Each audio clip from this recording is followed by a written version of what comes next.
Well, a very good morning and good afternoon to all the colleagues who have joined us today from UK and from India. My name is Tushar Chaudhary, and I work as Associate Director for UK India Business Council. Over the last 8 years, one of my role, among others, have been to manage the Launchpad service at UK IBC, which allows me and gives the flexibility to work with a number of UK businesses and SMEs and UK universities who are using UK IBC as an in-country partner for the expansion into the Indian market.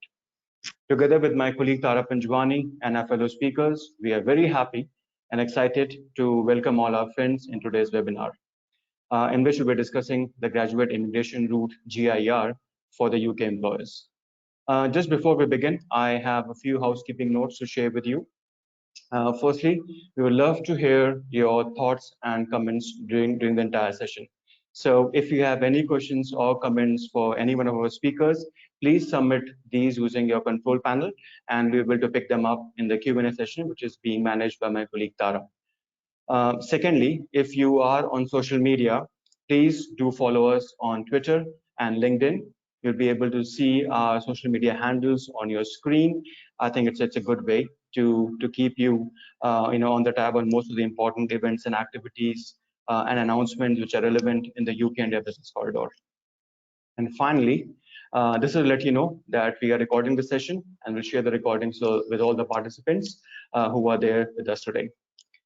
Well, as you know, the GIR was announced last year by the UK Home Secretary Priti Patel, which is now open from 1st of July 2021.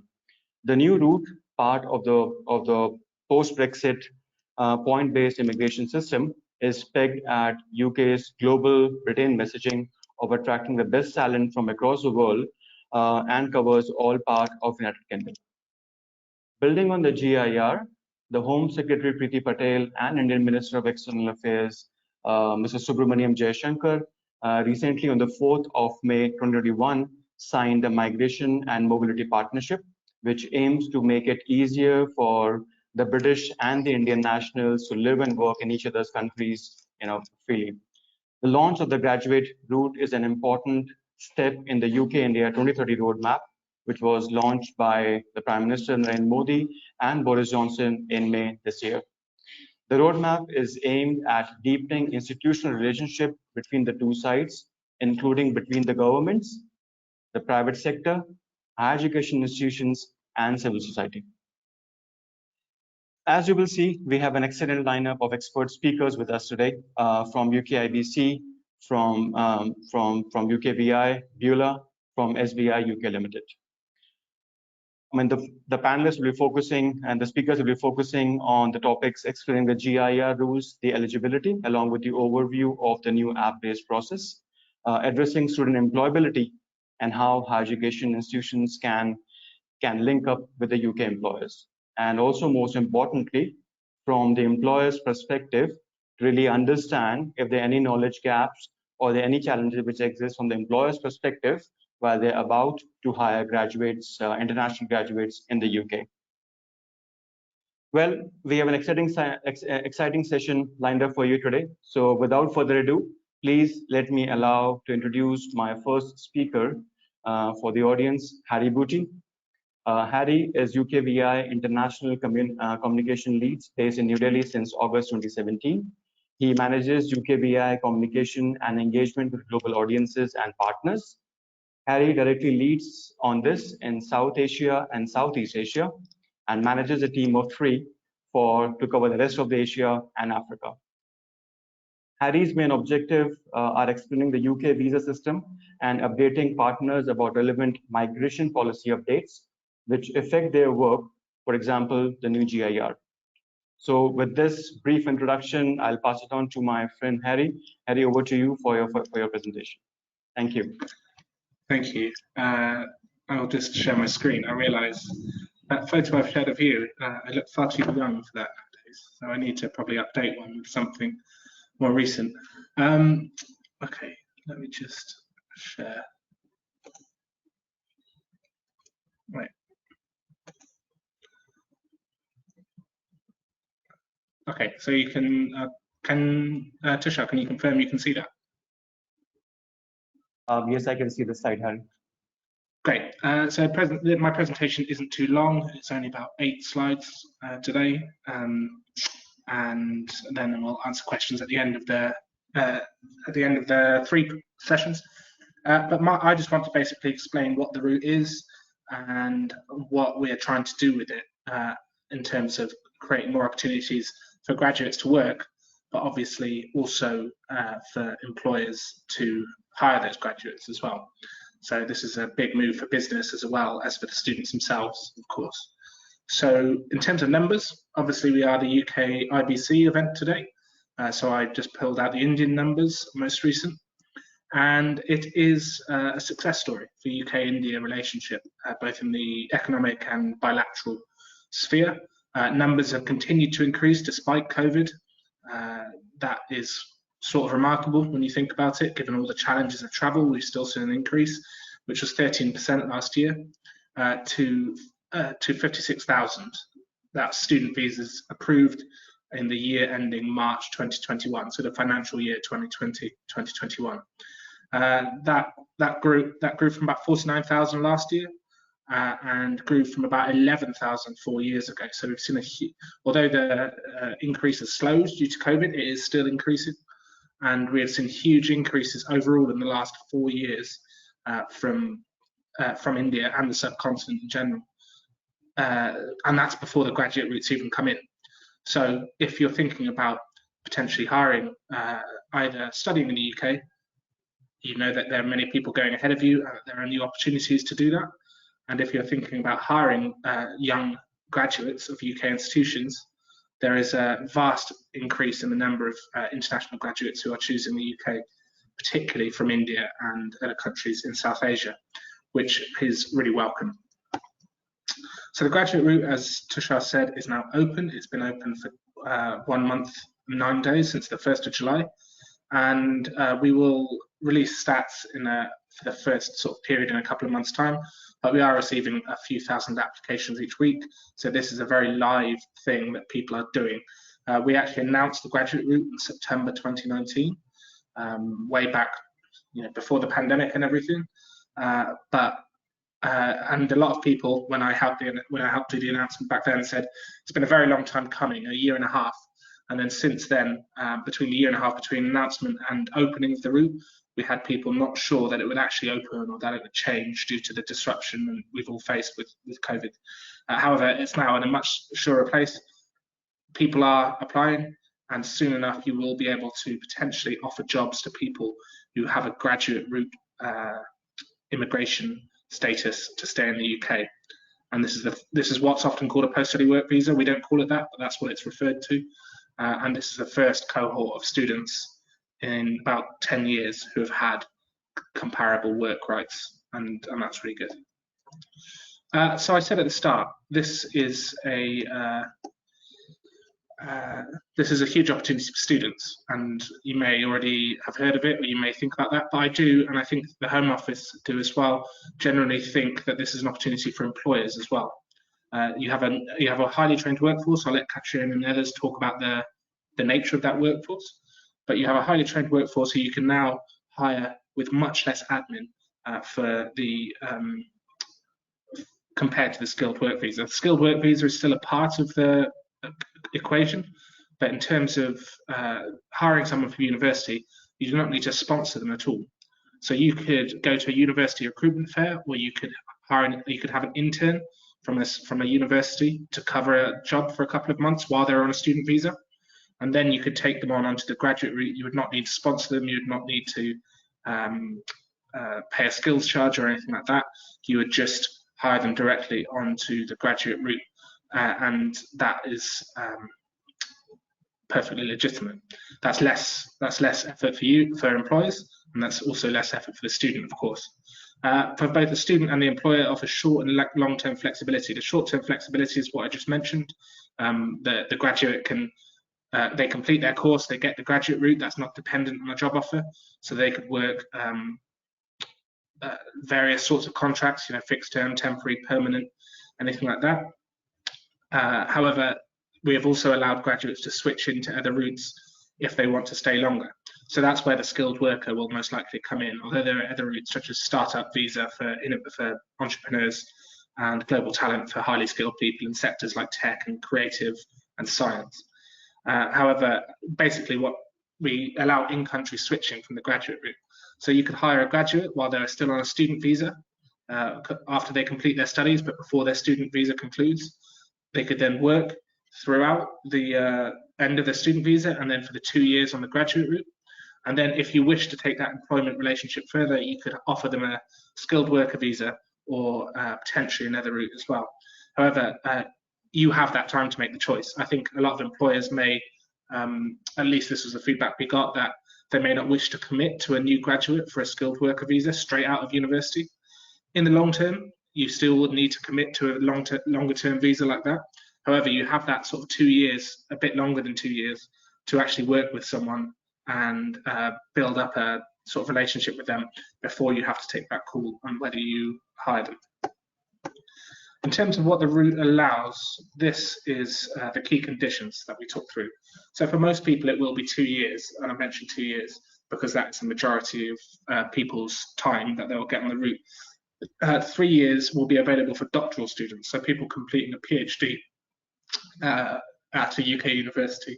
So undergraduate master students will get 2 years, and PhDs will get 3 years. So that's something to bear in mind, particularly if you're recruiting people in academic or research sectors, such as science, tech, engineering, because the PhDs will get 3 years. They can work or look for work, so they do not need to be sponsored, like I said, and they do not need to be full-time, or they do not need to necessarily be on a permanent contract. You could take someone on to fulfill a specific project, and that would be permitted. The fee will be £700, which is the same whether it's 2 years or 3 years, and the immigration health surcharge is payable, same as it is for skilled workers or intra-company transfers, for example.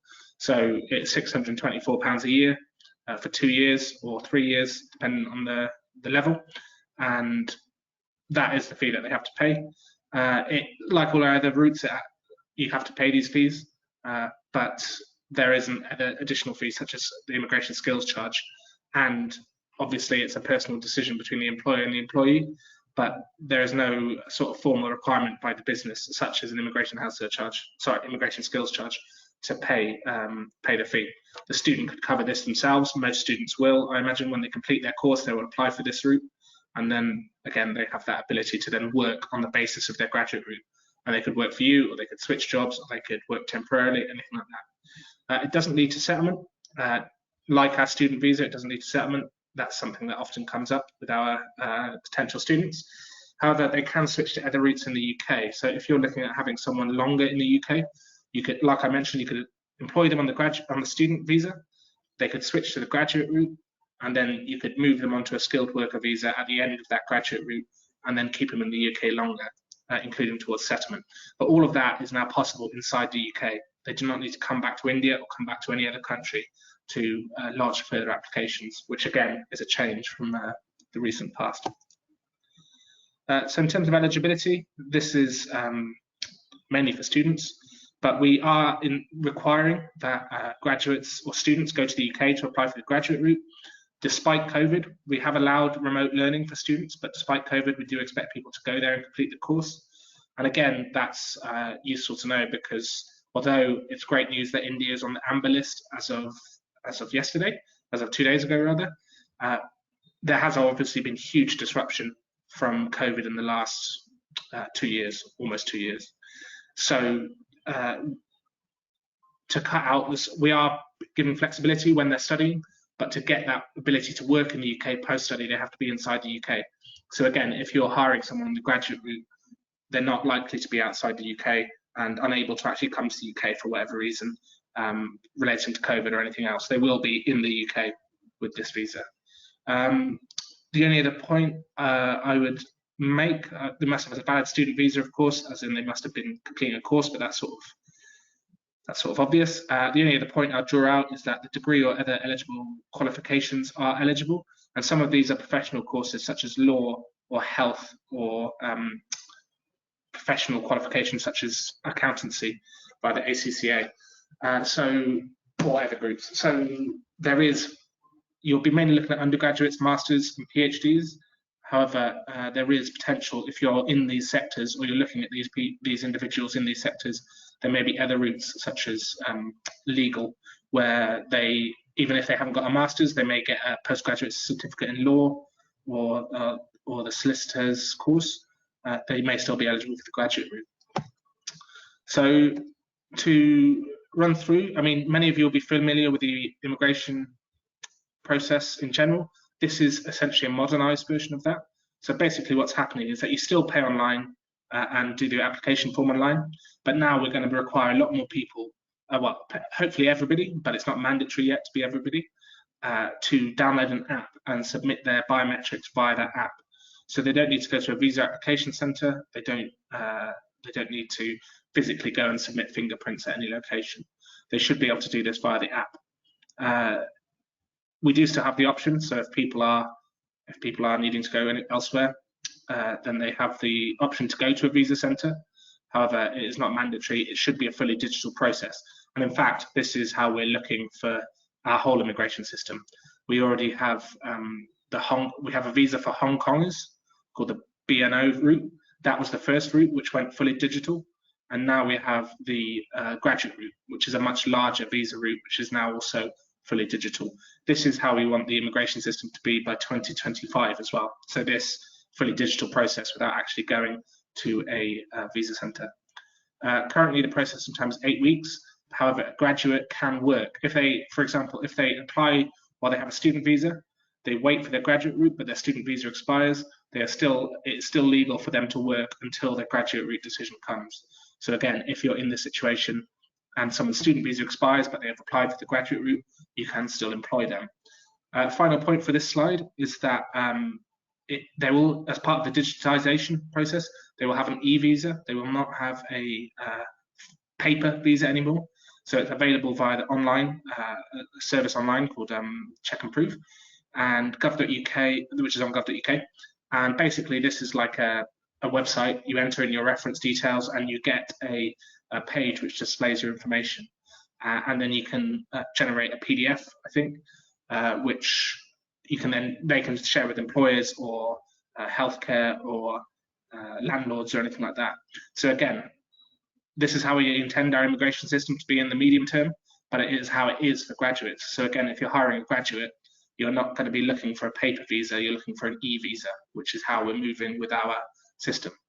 So digital process, digital visa. Almost final slide. Graduates, so they're permitted to work in at any level other than in restricted professions. Examples of restricted professions would be, for example, the British Army, which often has nationality requirements, or medical professions, such as being a doctor or nurse with the NHS, which have professional restrictions, such as you have to be a registered doctor with the UK medical authorities. Outside those restrictions, and in the vast majority of jobs, they can work at any level. They could work, and there's no minimum salary. In the skilled work visa, it's 25,600, but there's no minimum salary. So, like I said, they could work short term. They could work for a couple of months on a project. They could work half time. You have that flexibility to offer someone that model. Equally, the employee can work in multiple roles. They don't need to be sponsored or tied to an individual employer. They have no recourse to public funds. That basically means public money, such as housing support or income support. That's the standard. They can study, although again, this isn't their main thing. So, for example, if you were to hire a graduate, the job that they do with you would be the main activity. And maybe if they did, say, a language course or a training course in their spare time, that's what supplementary study means. They would not go and do a master's or a graduate route, for example. Dependents, so that's a wife, husband, or child, would be under the age of 18, would be able to apply for the graduate dependent route. Student dependents can, assuming that they're over the age of 18, they can work. So, for example, if a wife is studying in the UK, then her husband could work full-time on the student dependent visa, and vice versa. And then, as long as they have student dependent visas, these guys can move to graduate dependents. So, you have to have the student dependent to get the graduate dependent. And you, again, as employers, could potentially employ these guys, whether they're the main applicant, the graduate on the graduate route, or they're graduate dependent. Both of those have full work rights in the UK. And as I've mentioned already, it's possible to switch from student to graduate, graduate to skilled worker. Any other combination generally can be done from inside the UK. We'll go on to questions directly, so I'll leave that. And just finally, a reminder, India is now amber listed, which is great news. There are still restrictions in place, and these have to be adhered to. So just as a reminder, that is a COVID test before you go, testing on day 2 and 8 after you arrive, 10 days quarantine at home, which is, you still have to do that regardless of your vaccination status. You still have to quarantine at home, and you may do 5 days. You may shorten it if you get another COVID test. So that's just a reminder. Despite it's really good news, more and more students, visitors, business people are going to travel as a result of the amber listing, which took effect 2 days ago. But there are still restrictions in place, and currently you have to complete up to 10 days home quarantine at the moment if you're traveling from India, regardless of which vaccine you have or how many doses you've had. That is mandatory for all. So thanks for listening. I'll defer to our speakers now and answer questions shortly. Thank you. Well, Harry, thank you so much for the excellent overview. I think it was very comprehensive and clear as always. I think it's good to see the GIR making a very positive impact on the Indian market. We see a 13% rise in the visa applications vis-a-vis last year, and also to look at the new process, which is being all digital, e-visa, being simplified, making it quick and efficient and easy for the students to apply. So I think that's all good news. And finally, to top it up, India moving from amber, from red list to the amber list, I think, which is again a good sign. So just a reminder, if you have, for the viewers, if you have any questions for Harry, please use your, toolbox to submit your queries, and we'll pick it up in the Q&A session. With this, now I would like to invite our second speaker, Catriona McCarthy. She is from Beulah. Catriona is Director for Global Engagement at Ulster University, where she has the responsibility for providing professional leadership for university's internationalization strategy, managing its delivery and related stakeholder engagement.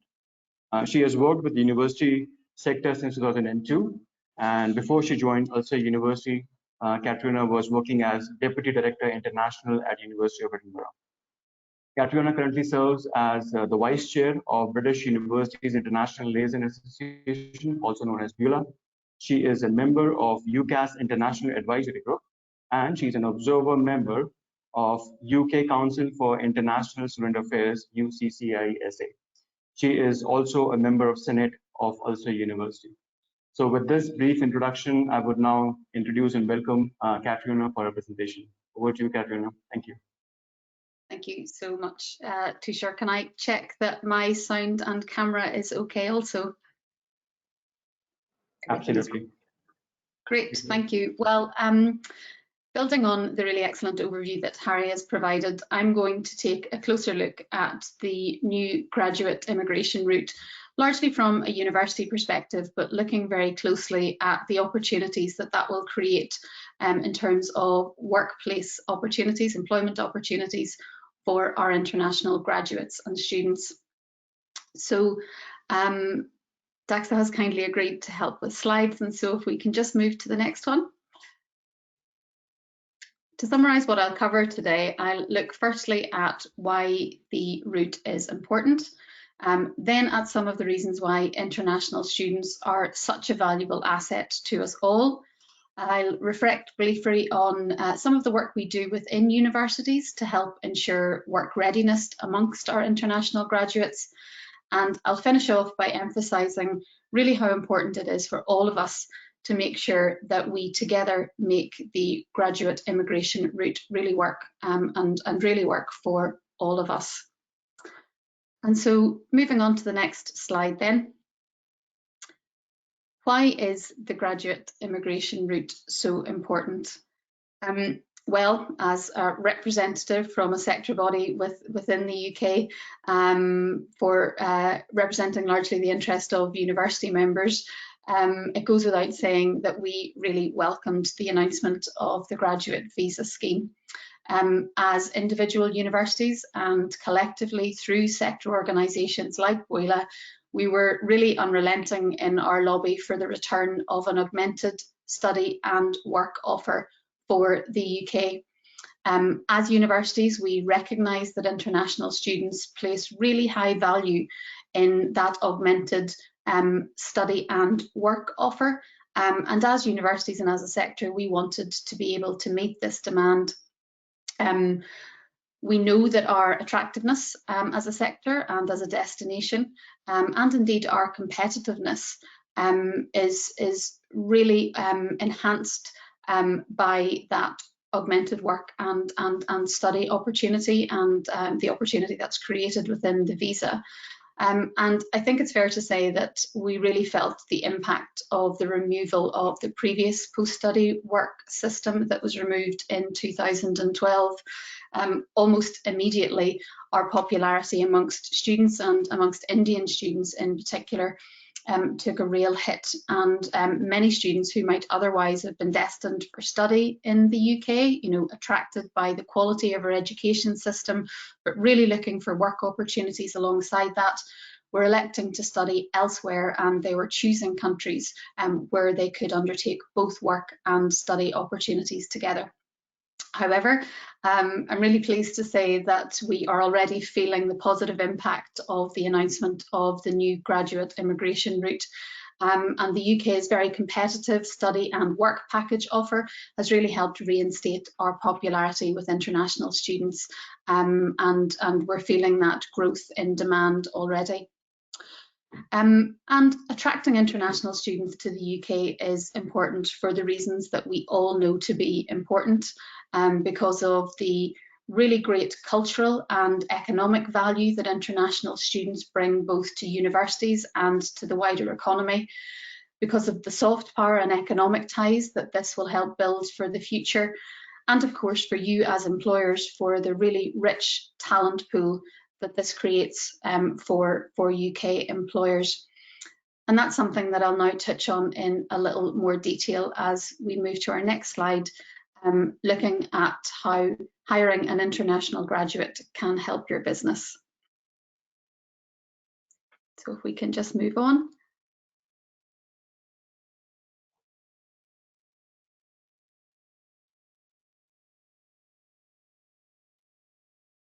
Okay, Daxa, if you're able to move to the next slide, that would be great. And the sorts of things I want to touch on are really, first of all, to start with the point around the popularity of the UK as an international study destination. Last year, the UK hosted around 560,000 international students, drawing international talent from all over the world. And it's important to recognise that many of these students are joining us from some of the UK's most important trading partners, countries such as China, India, the USA, and indeed the EU. And now this summer, thanks to the graduate visa route, we have the prospect of a really significantly extended, well-qualified, globally connected graduate pool to draw upon. This year, UK universities have graduated literally thousands of international students, and in any normal context, these students are notable. They're already brave and ambitious students who have consciously chosen to invest in an international education in an overseas system. They've worked hard, they've gained qualifications, and they are now effectively a product of our own world-class education system here in the UK. But our recent graduates have, as we know, had some very unique circumstances to contend with. Because of COVID, they've had to demonstrate a level of commitment and resilience that wouldn't previously have been thought possible.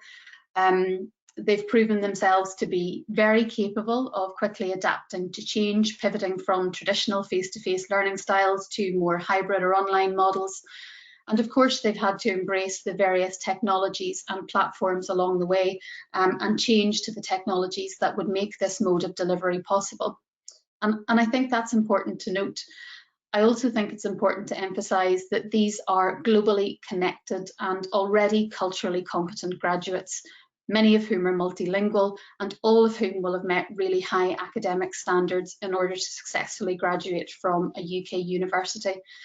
And so all of this will mean that our international graduates should be an attractive prospect. They have a really unique mix of skills, experience, learning and experience and unique competencies that make them a valuable asset for the UK economy and for employers like you who can now benefit from this rich extended talent pool thanks to the new graduate visa route. And we know that that is a good thing to do. CBI research tells us that employers with a high level of cultural and ethnic diversity on their executive teams are much more likely to outperform their rivals, 36% more likely, in fact. We also know that international graduates can and want to contribute to the growth of some of our most important sectors. And indeed, they're able to fill skills shortages here in the UK in fields such as engineering, IT, and in biological sciences. And through the new graduate route, we now have an improved means of retaining the talent that our world-class universities have helped develop and meeting the aspirations at the same time of our international graduates. These graduates really want to help us. They want to gain their work experience, but they also want to contribute to the UK economy and the sectors within it. And this is really verified in some AGCAS surveys that have been issued recently. And in feedback, it was found that close to 60% of international students surveyed wished to stay in the UK and participate in the graduate visa route. And many also have longer term aspirations to settle in the UK. And so, as Harry has mentioned, we now have a range of routes that can make all of this possible. And that is good news for us all. Dax, if we can move on to the slide on what universities do to help students become more job ready. Thank you. So I suppose part of our role as universities is to focus on the development of necessary skills, competencies and experiences for all of our students. And if I look to my own institution at Ulster, we work very closely with employers to make sure that our degrees support work readiness, that they are responsive to the needs of the local labour market and economy and to the various sectors within it. And this is applicable to all of our students as we think about their work readiness, both home and international. And I know that all universities within our sector will work in a similar way. Like many other universities, we will work to what are called embedded or curricular employment opportunities for our students.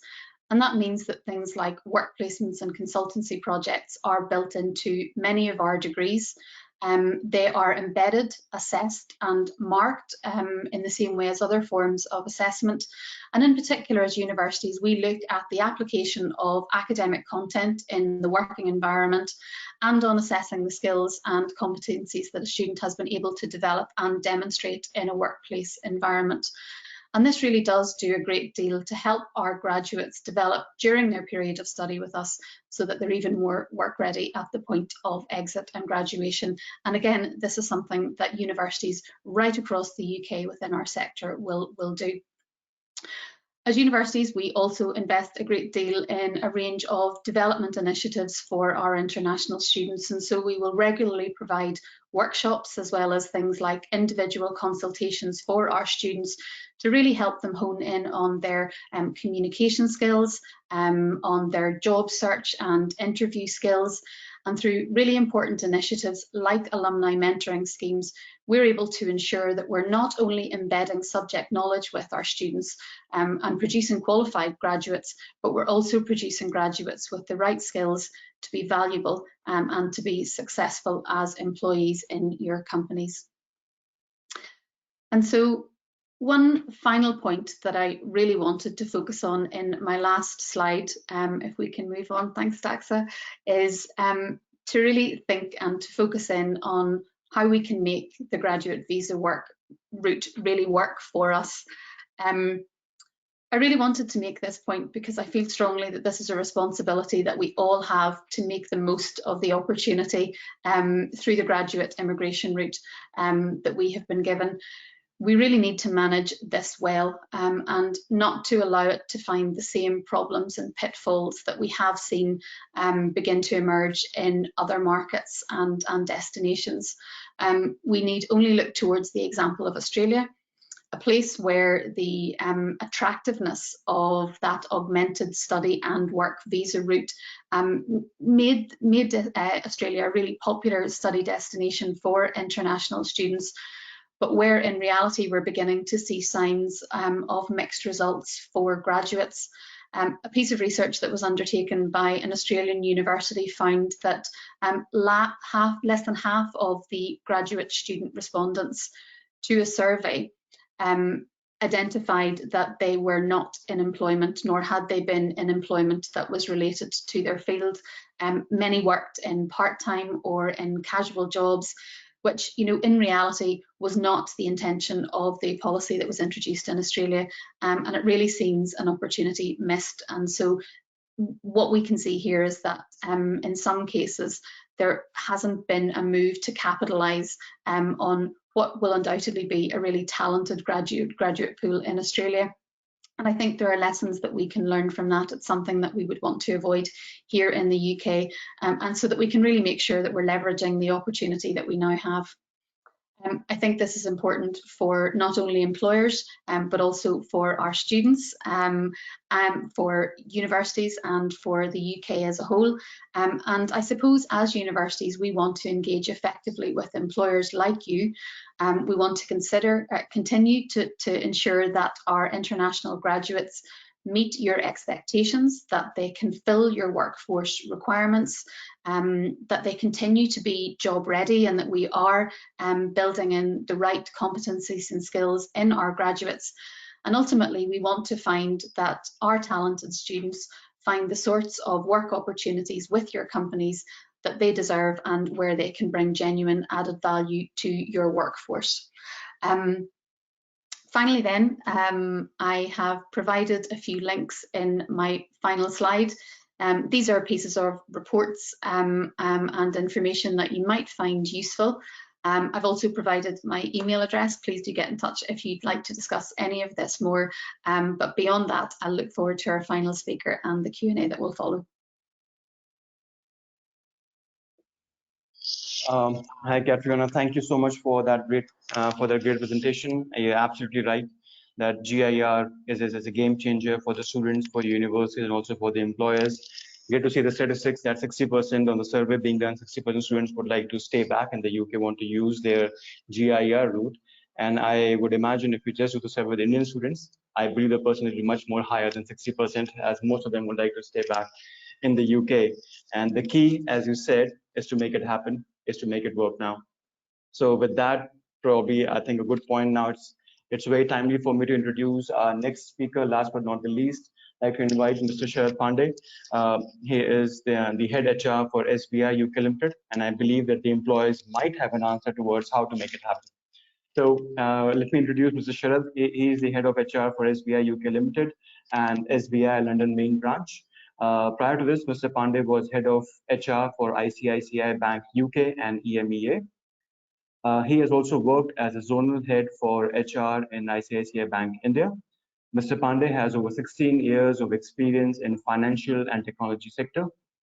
Mr. Pandey holds an engineering degree in computer science from National Institute of Engineering, India, and an MBA degree from XLRI, India.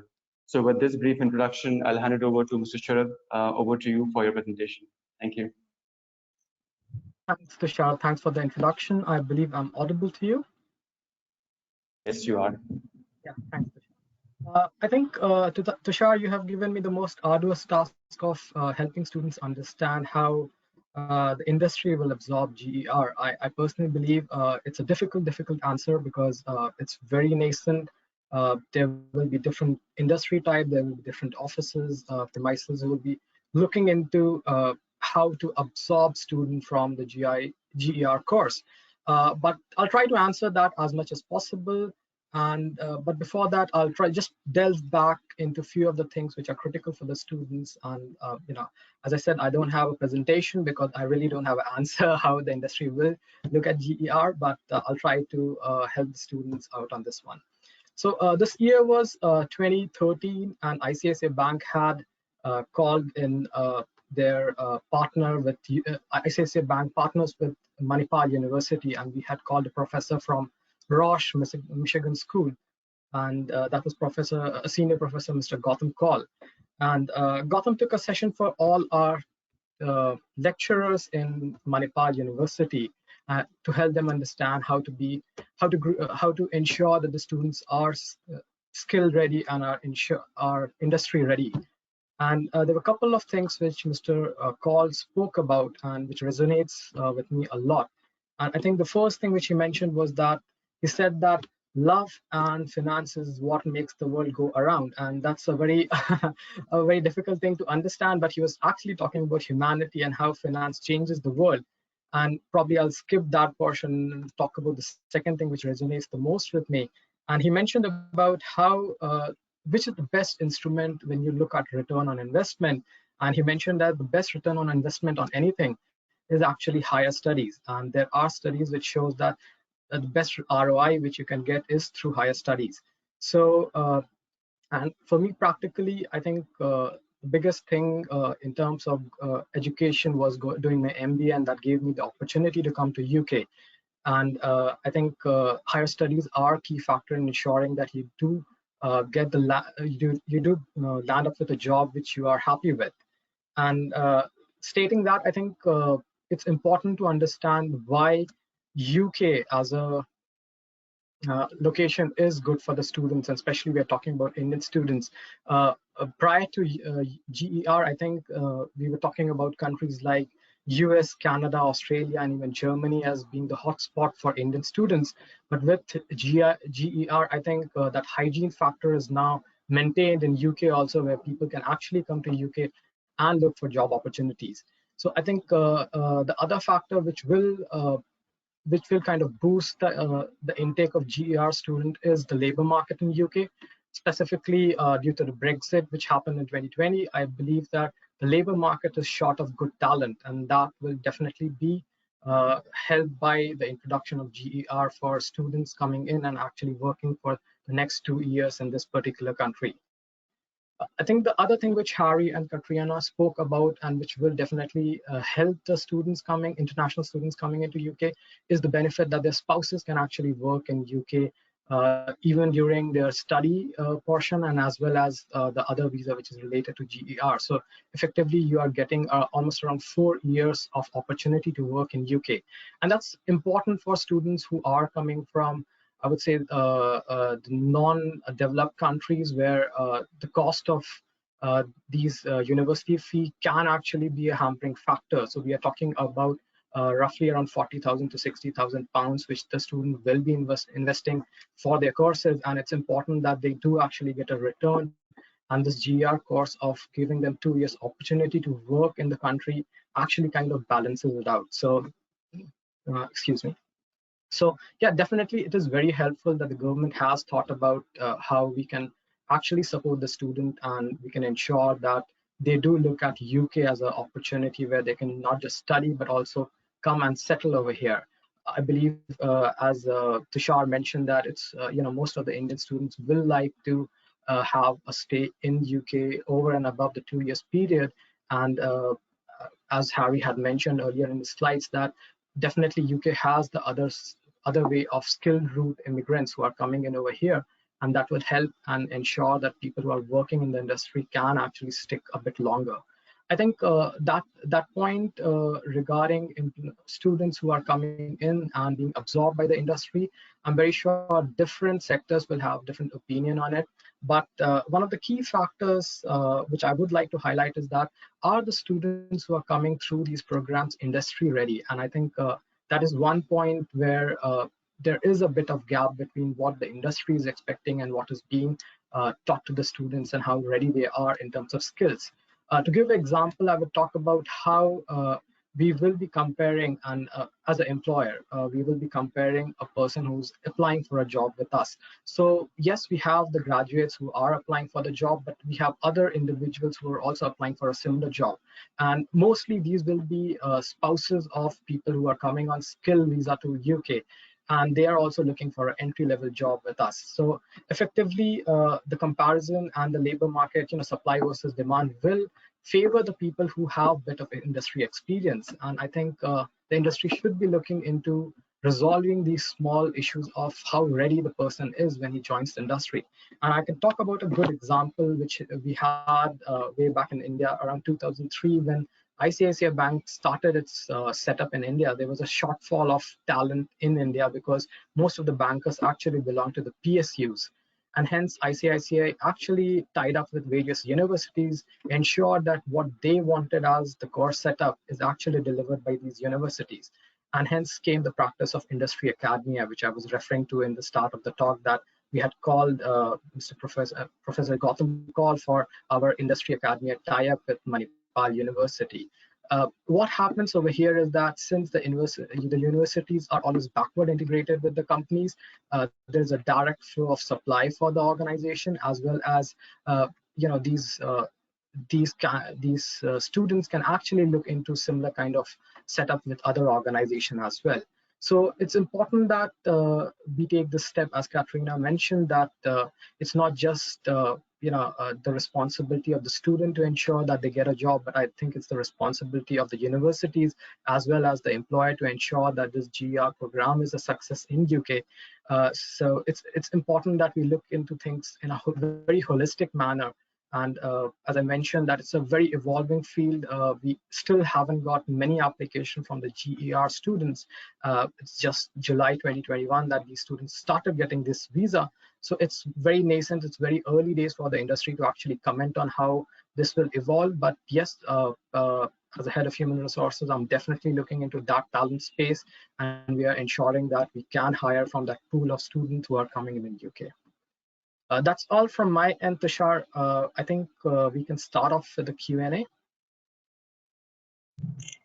Yeah, sure. Thank you. Thank you so much, Sharad, for sharing your overview and giving the employer's perspective, and also focusing on the employability factor, and how students are industry ready for them to be employed, be it the GIR or other route.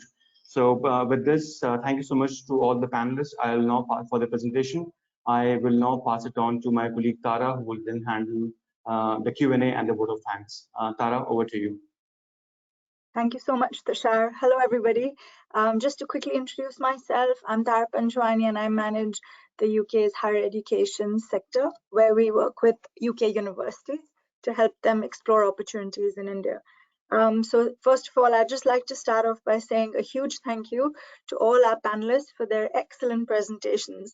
I think that was so informative, and I think that it's provided so much more clarity on the kind of technical aspects as well as the wider aspects of the GIR for students and for international students and employers. So thanks so much for that. I want to also say that it's really encouraging to hear how flexible this route has now become, how many opportunities it opens up. Also to say that was a really good point made by Katriona about how resilient students have shown themselves to be for adapting and coping so brilliantly in such a challenging time. Universities also need to be applauded for how hard they've worked to support international students in every way, especially with the pandemic, but also to make them job ready so that they can maximize the opportunities of the GIR. And finally, to Sharad, it's really good to hear that SBI and hopefully other companies are excited and looking forward to this, what comes out of this new route and the applications that come. So fingers crossed it all works out really well. We have tons of questions, so I will open the floor. Give me 1 second. I've got a whole list going on. If I can start with quite a simple, but hopefully it's a simple one. Would UK employers have to deduct national insurance for students on the graduate route? Harry, would you like to take that one? Oh, that's not quite a simple one. It's a tax question. It's not a visa question. Okay. We'll have to take it away. I'll try. Yes. Sorry, Harry. I'll try to take this. I think yes. Yeah. Okay. Thank you. The way we will. Sorry, Shahid, could you Sorry, speak up can't a hear you. bit? Pardon me. Am I audible? Yes, now you're. Yes. Yes. Sorry. So I was just saying, Harry, I'll try to go for this. It's more of a tax question. It's not a visa-related question. I believe as an employer, if I do take up a GIR student, yes, he will be equated as any other employee. And yes, there will be pay and NI deductions that will happen. I do not see, honestly, I don't have the exact answer, but I will think that there will be tax deductions compared to any other employers. Yes, they will have to pay the pay and NI taxes. Okay, thank you so much. The next question is, does the time spent on a graduate visa count towards the ILR requirement? Yeah, that is for me, but the answer is no. It doesn't count towards ILR. Student visa, graduate route, no. Skilled worker, intra-company transfer, startup, innovator, global talent visa, and some other routes that we're looking at, which aren't open yet, all do. So no, the graduate route doesn't at all. So what would happen theoretically is that someone could start working at the end of their student visa. They get time between the end of their course and the end of their visa where they can work full time, 4 months usually. So they could start working then, they could work throughout that 4 months, throughout the 2 years on the graduate route. And then at that point, after that 2 years and 4 months, they could move on to a skilled worker visa, for example. And then that's when the clock for ILR starts. So they'd have to spend usually 5 years on the skilled worker visa to be eligible for that. Some other routes, for example, global talent visa offer expedited path to settlement, usually after 3 years, potentially after 3 years. But that depends on the visa route. But yeah, student visa, graduate route don't count at all. But there are options to move to other routes which do. Thank you. That does help. Okay, so the next question is, does the student need to have received degree results or transcripts before applying? Example, term time is till September, but degree results release in December. When should they apply? Yeah, I mean, I don't mind giving the answer to that, but it's not going to be the same for any student. Basically, it's not mandatory. The Home Office rule says that they must have completed their course. Katrina can probably say after, but what I've heard from universities is that generally this would be potentially after exams are completed and after results are given, but not before the formal completion of the course. So although we call it the graduate route, they don't have to do the graduation ceremony and formally end their links with the university. So it'll differ from university to university. They just have to have completed their course. And like I mentioned, they can start studying on the student visa, and then they can start working on the student visa. They can continue working whilst waiting for the graduate route, and then they can work on the graduate route. So someone could have completed their exams, for example, start working for you whilst on the student visa. They've completed their studies, so they can work full time. And then the graduate route process can sort of run in the background. As long as the application is lodged before the student visa concludes, they can keep working until the graduate route comes. So yeah, so we're not going to be able to say, oh, exactly at this point, this is when you apply, but it's between the university saying that they've completed the course, however they rate that, and the end of the student visa, which is usually a 4-month window to apply. Okay, thank you so much. The next question is for Katrina. Katrina, in terms of, do you think employers should look for candidates with embedded work placements? I mean, that sort of experience when now recruiting international graduates under the GIR. What are your views? Yeah, I mean, there's no doubt that embedded placements, consultancy projects, and even volunteering schemes can do a great deal to enhance the work readiness of graduates. But I suppose I can also reflect on the limitations that we have faced in finding placements for some of our international students. Locally in Northern Ireland, Ulster has a very large number of placement opportunities embedded in as part of its degree, and I suppose we have had feedback from a number of local employers who have been reluctant to adopt the opportunity of having an international student in as part of a placement, because they felt that there were limitations to employing them afterwards. And so there's a really strong tradition of students who have undertaken a placement with a company then going on to graduate employment with that same company, because the employer is able to see through the investment they have made in that student during the placement opportunity. So I think it's probably fair to say that because of those limitations of the past, we won't find that all international students have been able to find the sorts of placement opportunities that they would like. But I think it's important to highlight that this is an opportunity for us going forward now to work with employers to arrange really meaningful placements and projects for our international students. They'll then return to the university once they've completed those and reflect on their learning and build on that, and that will make them even more employable, potentially with the same companies under the new graduate immigration route. So while it's not something that I would say we should look for, I think it's something that we should work on together with employers to make sure that we make the most of it now. Yeah, I think that's a really important point about how employers and universities really need to work much more closely and collaboratively to both kind of maximize the advantages of the GIR and to give those wins, you know, I mean, share the wins with students and with their respective organizations. I think that's really important. It's something that the UK IBC believes quite strongly in, industry academia linkages. So I just wanted to highlight that. I have another question. This one is for Sharad. Sharad, how can we register to gain access to this pool? Well, actually, maybe for Harry or Sharad. So how can we, it's from a IT cyber company. How can we register to gain access to this pool of graduates? And how can we collaborate to share the kind of experience we would need, talking from an IT cybersecurity point of view? Anybody? I think it's a difficult one for me to state, because honestly, I'm not representing a body to state that, you know, this is a tool that you can actually tap in.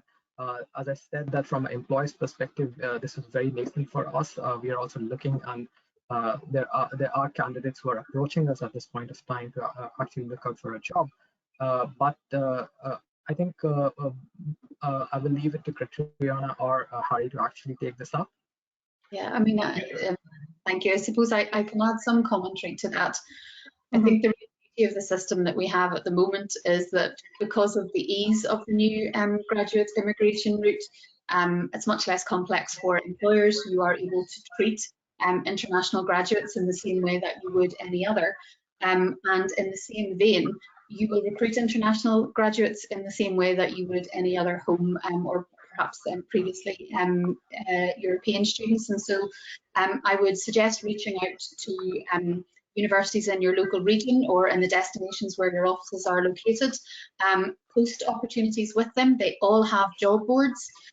They're really keen to receive contact from employers with opportunities for their students. They'll advertise them, they'll support students through the application process, and really make sure that they're connecting the right graduates and groups of students to the right employers. So really reach out to universities, get in touch with them. They have really well established jobs, facilitation and employability services. And that should be your route of entry into universities to advertise opportunities. And the same applies for things like work placements and consultancy projects, if you'd like to have those undertaken by an international student. Thank you, Katriana. That's really good. All I'd add is that you don't need to formally register with the Home Office for it, because if you're an Indian IT company, chances are you might already be present in the UK, as many Indian IT companies are. If you want to hire a skilled worker or an intercompany transfer, you register as a sponsor, like 30,000 other businesses do, and you have to be a registered sponsor to employ people via this route. The graduate route is not a sponsorship-based route, so the graduate does not need to be sponsored. You do not need to sponsor them. That's not something you need to do. So, like Katriana said, it is a matter of finding people in the market. I said 56,000 Indian nationals. There's another 160,000 global, so 200,000 in total who are graduating each year. that's a huge pool spread across all 4 nations of the UK. In terms of the immigration stuff, it's really low admin. You don't need to register with us for that. It's more of a question of how do you build those links in the places you are as a business to find these graduates and link them with your roles. I'm sure universities will want to do that as well, but it's not something, you don't have to worry about us too much at that point. It's more about actually finding these guys and getting them in to the position. Yeah, I mean, it's really fantastic how much less admin there is. So hopefully that's, that really kind of boosts the desire from the employers and the students. Question, if a student changes his program after joining the university, will he or she be eligible for the GIR? Right. Yeah, I mean, potentially, yeah. I mean, as long as they meet the requirements of the route. If someone changes their course, they're supposed to inform both their university, but they and the university need to inform the Home Office because it's known as a change of condition. So basically, you go to the Home Office and say, my course has changed or my university has changed. I'm now doing this. This is my date. This is my completion date. All of that. You may need to extend the student visa if it doesn't cover their full dates. But as long as you tell the Home Office and you ensure that your student visa reflects your situation, by the time you complete that course you've changed to, as long as it is undergraduate level or above, and all of that, you have a student visa, then you should be able to apply. There'd be no reason that it wouldn't make you apply unless the student hadn't told the Home Office. But we wouldn't advise that anyway, because you have to update the Home Office if you change. So yeah, as long as everything's up to date, then yeah, the same graduate route entitlement, exactly the same. Okay, very good. That's good to know. Sharad, a question for you. Do you foresee any challenges for employers under this new kind of easier, more flexible graduate route? Is there anything that comes to mind in terms of challenges? I don't think there will be any challenge. I think what Harry has been highlighting, that it actually eases the admin work. I don't have to be a sponsored company to take a person through the skilled route. I think the bigger point over here is that there is a risk involved when I take a person through the skilled route, because you have not actually seen that person work in the organization. So you are still skeptical about the investment you do in terms of getting this person onboarded. Whereas with GIR, I think the ease is that you get a person in. Sorry, Sharad, sometimes your audio goes a bit off. Would you mind repeating the second part again about the risk? So I was just talking about the risk involved with the skilled worker program, that you have not seen this person work in the organization before, so you're not actually sure about the performance. Whereas with your GIR program, I have a window of 2 years where I can actually see a person perform and then probably sponsor him to continue working with us. So I think this 2-year window is a big step from the government. So I'm very sure that that will help us. And other than that, I think I am very sure there will be changes and there will be additions and deletions in this graduate immigration route as it kind of matures. I'm very sure that the Home Office will look into tweaking it a bit so it becomes a bit more employer friendly. Thank you very much. That is good. I think we are running slightly over time. So if I may ask, because we had so many questions, which is always good, if I can ask 1 or 2 last questions and then we can close the session. This question is actually slightly related. Well, it's about the Covishield vaccine. So I think there's a lot of questions around whether the Covishield vaccine will be recognized and will a fully vaccinated student be exempted from the 8th day mandatory COVID test because of the amber list. Harry, sorry if it's slightly unrelated, but would you be able to shed any light on this?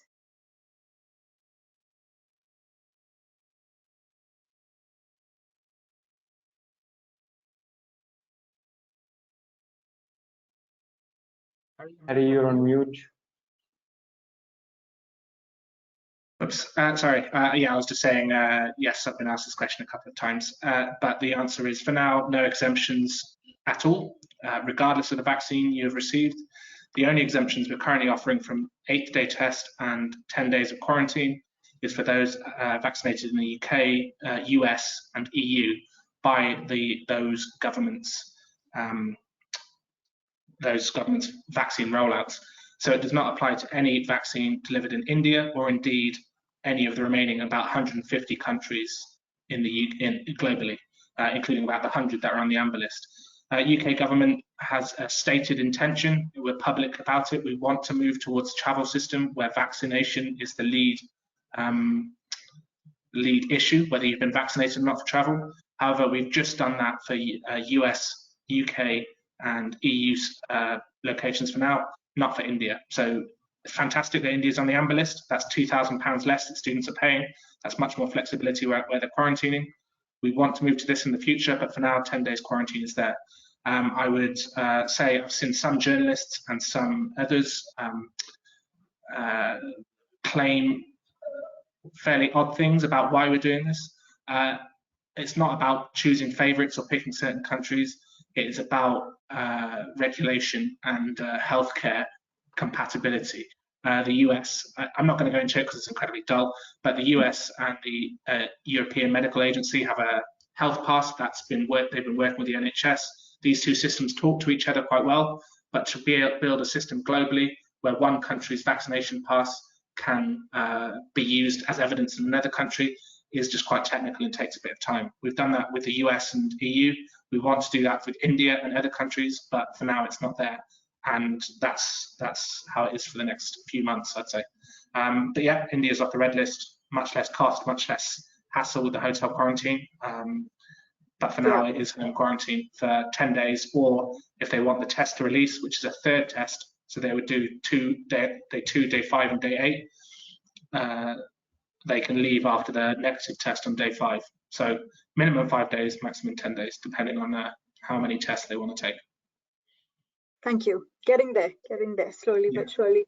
Last question.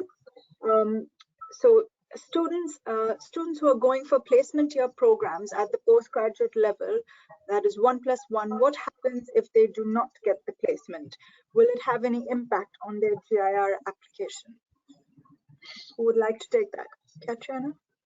I can maybe start. So in my experience, and I won't speak for every university, but in my experience, the universities that I've worked with, and certainly my current institution, where we have extended master's programs or professional master's programs, as they're often called, where there is an embedded credit requirement for a workplace project. We must recognise that it won't always be possible to find suitable placements for students. So generally, as an alternative, we will build in something like a workplace consultancy project, a piece of research consultancy that's undertaken in partnership with an employer. So looking at a sort of a real life workplace context. And students are then encouraged to undertake research in support of that business, apply their degree learning in that context, and think about developing that sort of real world employer-based insight through that route. And so we do have those contingencies largely built in so that students are able to build the credit requirements that they then need to complete their degree. And I suppose before I pass over to Harry, I think that's ultimately what our colleagues and border agencies are most interested in, that the students have completed the required credit in their programme, and that they have been able to graduate through that route. The other alternative that universities will tend to build in is the possibility that they will change from an extended master's programme back to a fixed one-year master's programme. And Harry has described that process. It is a change of course. It will allow students to graduate through that route and ultimately become graduates and therefore eligible for the scheme. And so yeah, essentially we have those two routes, a sort of a safety net that's provided through alternative credit and consultancy projects, and the possibility to then change down to a one-year master's programme rather than the initial extended one. I don't know, Harry, if you want to kind of add anything there. Couldn't really have said it better myself. No, that's fine. Yeah, we expect people to go to do the course that they originally applied for. However, if their situations change, we understand that can happen as long as they keep the Home Office updated, whether that's a change of subject or a 2-year course becoming a 1-year course. As long as that subsequent course meets the requirements, then again, it would still be eligible to for the graduate route, as long as they have completed a course at undergraduate level or above and have kept their immigration record updated with the Home Office. Yeah. Thank you so much. Any last comments from speakers before I do closing remarks? No? Okay. So just to say another huge thank you to all of you, to our excellent panelists for all their insightful comments and inputs.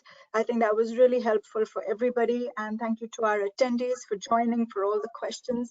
I'm sure there'll be a lot more kind of coming up. Sorry, the phone rang for a second. But we will kind of pass those questions on to our speakers. So feel free to share them with us.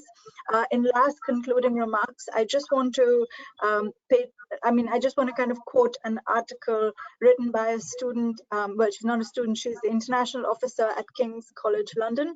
And she wrote a really good article on the employer perspective of this graduate immigration route. And in that, she basically highlights, which we agree with, that this GIR is a really excellent tool for employers to strategically improve their business, to kind of close the skills gap, which is a major issue for employers at all times. And not only does it help employers, tap into this highly skilled talent pool, but it also helps build economic ties and economic prosperity for the country, and it also strengthens the living bridge between India and the UK. So it's a fantastic opportunity for all stakeholders. So please do kind of capitalize on this. That's what UKIBC would like to highlight. So thank you, everybody. Thank you for your time. Hope you enjoyed it. Goodbye. Thank you. Thank you all. Bye-bye. Thank you, Tushar, as well. Cheers. Bye-bye. Thanks, Tara.